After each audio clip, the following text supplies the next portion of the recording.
Hello everyone, my name is Alexey Matveyev. I'm one of the creators of DriveConstructor course. Welcome to the introductory lecture on the course called Dimensioning Power Conversion Systems. Actually, DriveConstructor is all about power conversion systems. It was made to make studying power conversion systems easier, more efficient, both in terms of time and comprehension. Our lecture today is divided into many parts. Each part will be contained in a separate video. I hope it will be easier to watch the videos one by one, maybe with coffee breaks between them. We will start with the first line on this list with introduction and some theory. It is the hardest part of the presentation, so please focus on it. Well, probably we have to start with the question, what is power conversion system? Well, a power conversion system is a system made for conversion of energy from electrical into mechanical and vice versa, from mechanical into electrical. In this particular case on this slide, we have wind turbine. And on top of the slide, you see the diagram of the wind turbine's power conversion system. In this particular case, energy in the airflow, the wind, is coming from the left side here and turn the propeller, and then on the right hand side it is going out as the electricity into the grid. Here we can call everything that we see on the diagram a power conversion system. Usually everything that is behind the propeller, not including the propeller itself, is called drivetrain or a powertrain. Okay, so we will be using these two terms, drivetrain, powertrain, interchangeably throughout this lecture and also in the DriveConstructor course. So let's see what kind of components do we have here. So you see thrust bearing here, then gearbox, brake, electric machine, the generator, a disconnector between the electric machine and the rest of the system, then frequency converter, then transformer, and the main switchgear disconnecting the wind turbine from the wind park or from the grid. In the middle of the slide we have example of a thrust bearing here, a gearbox, and electric generator. And at the bottom of the slide we can just look into the nacelle of the wind turbine. So we see again a generator here, frequency converter, transformer, and here main switchgear. A good example, good visualization of the possible drivetrain components is given on this slide, originating from Siemens.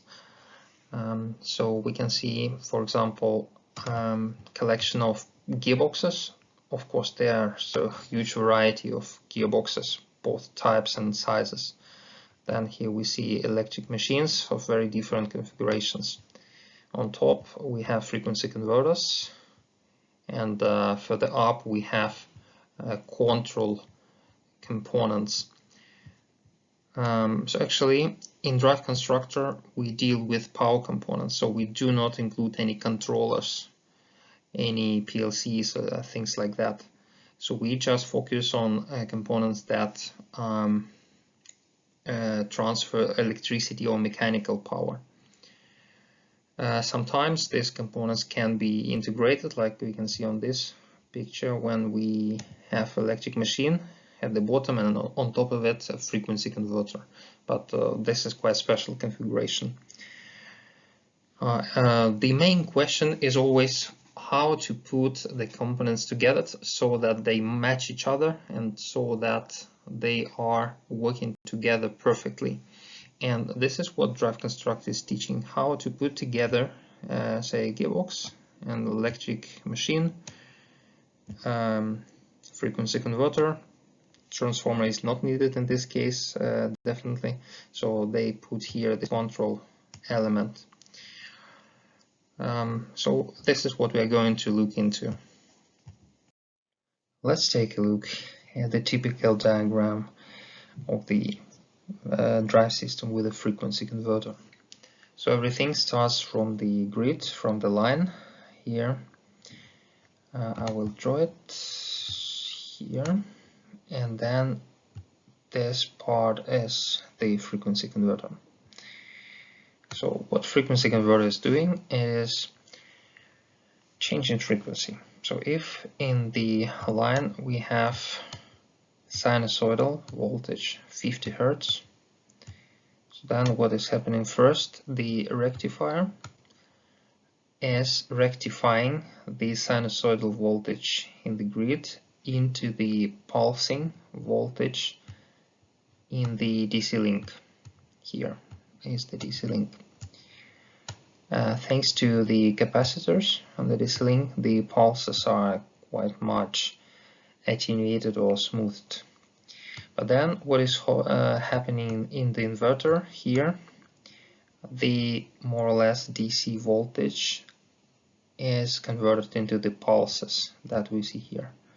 And the pulses can in practice have any frequency that we need. So this can be 30 Hertz, for example, instead of 50. HZ. And then due to the inductance in the motor here, the pulses of the pulse width modulation become rather distorted sinusoidal. What do we see here? So with some higher harmonics. More information you can find on the DriveConstructor textbook. But this is the main principle of operation of the frequency converter. Frequency converter drives can be used for running different types of electric machines. Normally we are talking about AC drives, with those drives with alternating currents. But electronics can also be used for driving DC motors as well. But most typical application for the frequency drive is induction motor. That's why we look at the load curve or torque speed curve of induction machine.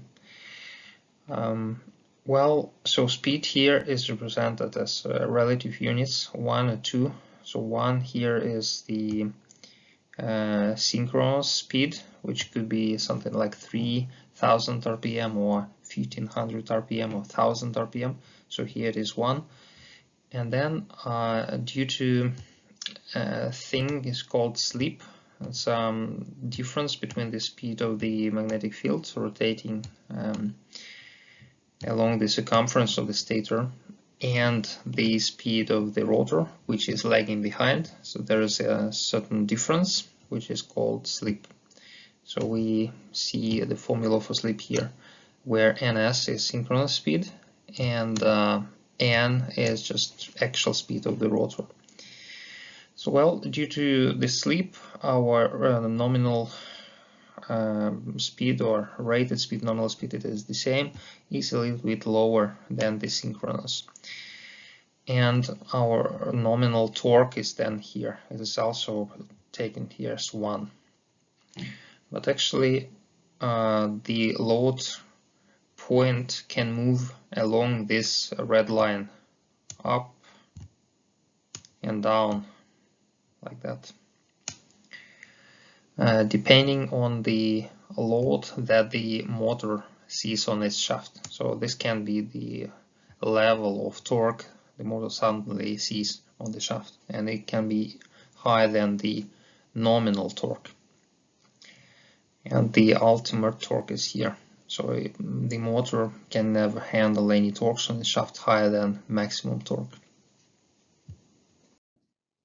On the previous slide, we had the torque speed curve only one frequency. So usually it is 50 Hz. But if we vary frequency supplied by the frequency converter into the motor, we'll see that these curves can move, and we can have the whole array of curves like what we see here. So the curve from the previous slide would be probably this one. So I can try to show it and draw it again.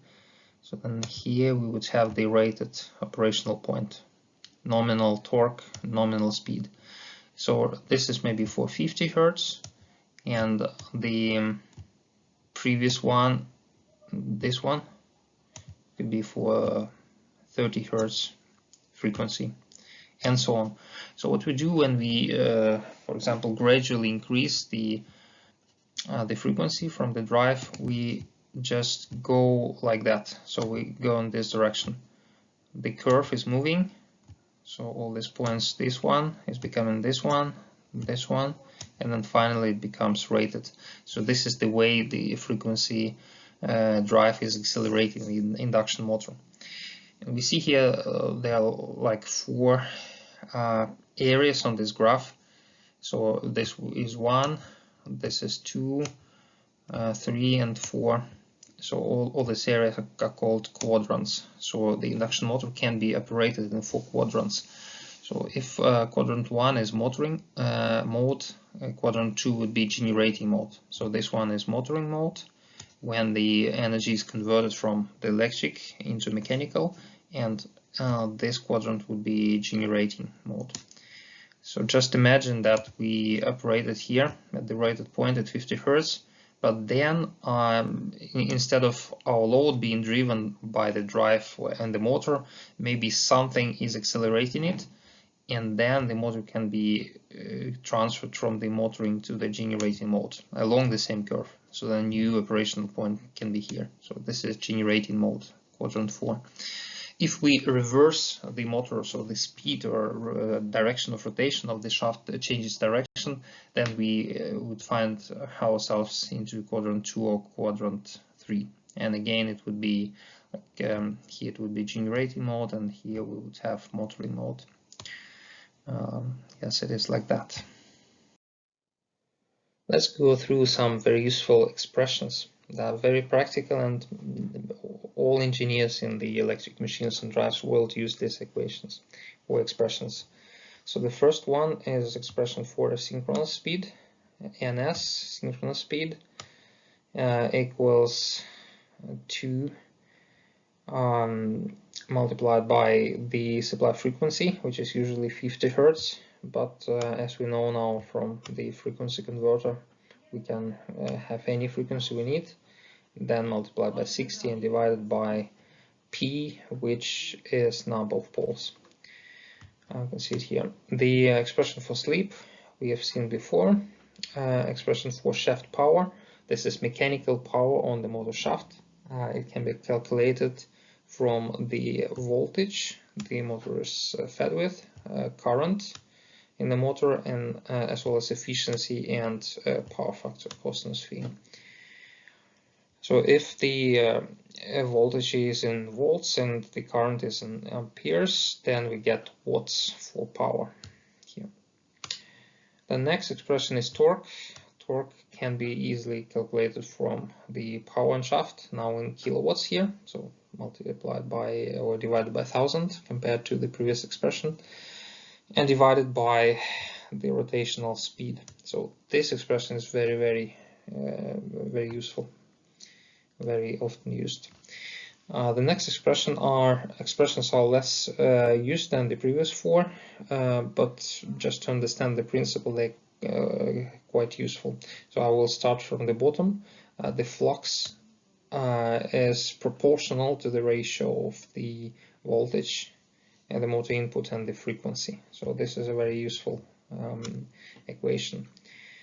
And then maximum torque expression is built on this one. So basically here we have this voltage divided by frequency is flux, or yes. So the more flux we have in the motor, the higher maximum torque we can get in it. It's quite logical. Then let's take a look at the values in the coordinate system where we have relative speed at the bottom. So what is relative speed? It's relative in relation to the rated speed. So rated speed is 1, everything is below is fractions of 1 and above is more higher than 1. So the rated speed is quite special because usually electric motors are designed for this speed, and then the voltage that is supposed to come from the grid or the frequency converter is rated for this point. So usually we do not have any means to deliver higher voltage than what we have at the rated speed in the rated point. That's why we see the first voltage is going up like that, and then it levels and becomes constant. What is happening to the flux? If we remember this expression, that the flux is proportional to the ratio voltage over frequency, then we see that when frequency is growing, because together with the speed is proportional to the speed, frequency is growing when the speed is going up, and voltage remains constant. Here we see it is constant. Then of course flux, according to this expression, is supposed to go down, and this is what is happening. The flux is going down, and that's why this area between the rated speed and the maximum speed is called the field weakening area, because the flux gets less and there's a weaker magnetic field in the machine. That's why this area is called field weakening, and the point of the rated speed where the flux decrease is beginning is called field weakening point. So we'll see what is happening with the low torque. So we remember that maximum torque or low torque, in general, torque is more or less proportional to flux. It depends on flux, on the strength of magnetic field in the motor. So after we go over field weakening point, go into this area, we see the torque capability of the motor is decreasing. So it cannot deliver as much torque as before. Voltage is constant. What is remarkable is the current is more or less constant across the whole area. When we go up and down with the speed, current may be the same. Maybe I would recommend to go back and forth to look a little bit at the graphs we've just gone through and the expressions we see here. So we look at the voltage and current, for example, at the previous graphs, and it would be, of course, possible to draw the curve for power and torque together on the same graph, just using these expressions. You can very easily imagine how they would look like. Just to mention one more thing, I've forgotten, this expression is not very much used, but it is nice to know that it exists. Usually it's not easy to find these reactance numbers. Sometimes they're given, so you can then try to calculate the ratio, but usually the ratio of maximum torque to nominal torque is given in catalog, so there is not much use in this expression.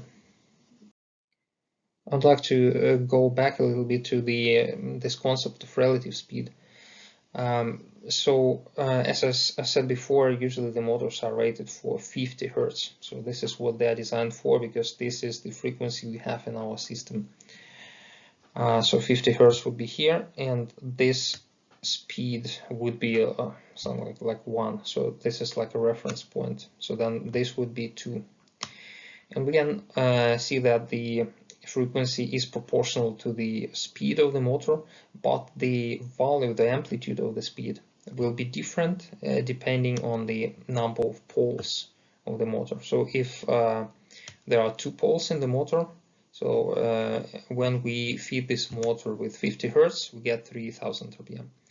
If we have 4 poles in our motor, then the rated speed will be 1500. So it is 1500 in absolute values, 1500 RPM, and 1 in relative values, and it corresponds to 50 Hz. So further, if we go to 6 poles, then it will be 1000 RPM. But remember, again, we're talking about synchronous speed. That is what it is would be if we didn't have sleep. But you remember, we have sleep in induction motor. The difference in speed of the magnetic field and the actual rotor mechanical speed. So that's why actual speed of the motor will be a little bit lower, like 3%, sometimes 2%, sometimes 5% lower than the rated speed. So if we say our synchronous speed of the motor is 3000 RPM, then actual speed including sleep would be something like 2950 or something like that. That would be mechanical power of the shaft of the electric machine. Now let's talk about loadability curves. So we learned that when we supply the motor with 50 Hz, we will have our rated speed could be 3000 RPM for 2-pole motor, 1500 for 4-pole motors, and so on. And it is a little bit lower than that due to sleep. So this is our rated point. And this is the torque, 100% of torque the motor is designed for. But what would happen if we use the frequency converter to run the motor at a lower speed than 3000? If we supply not 50 Hz, but say 30 Hz or 20 Hz into the motor, what would be the loadability of this motor? What would be torque capability of this motor? And then we will see that because the motor is not very well cooled at low speeds when it has a shaft-mounted fan, so then the loadability curve will go down for self-cooling. Self-cooling is when we have a fan on the motor shaft. But what if we had a separate cooling? So what if we could have another fan supplied from some different device, some different frequency converter, which wouldn't be dependent on the main shaft speed? So then our loadability would be higher. It would be maintained the same as rated. So these are loadability curves, and we see that cooling of the motor plays quite an important role here. Another important aspect of the system curves, load curves. So now we recognize this curve. This is a loadability curve for the induction motor fed by a frequency converter. But what we are adding up here is the load curve. So in this case, it is a pump.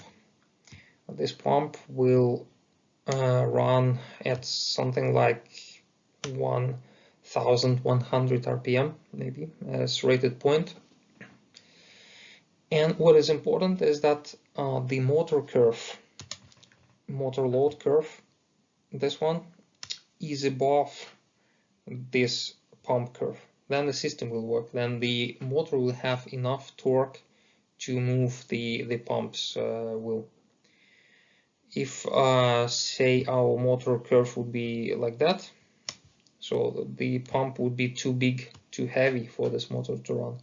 So the main rule for sizing the systems is your system curve should be above the load curve. And this is what we see here. But here is another important aspect. So on this left-hand side diagram, our rated point for the motor is here. So this is the torque and speed of the motor if it is fed by 50 Hz. So everything that is to the left is for lower frequencies.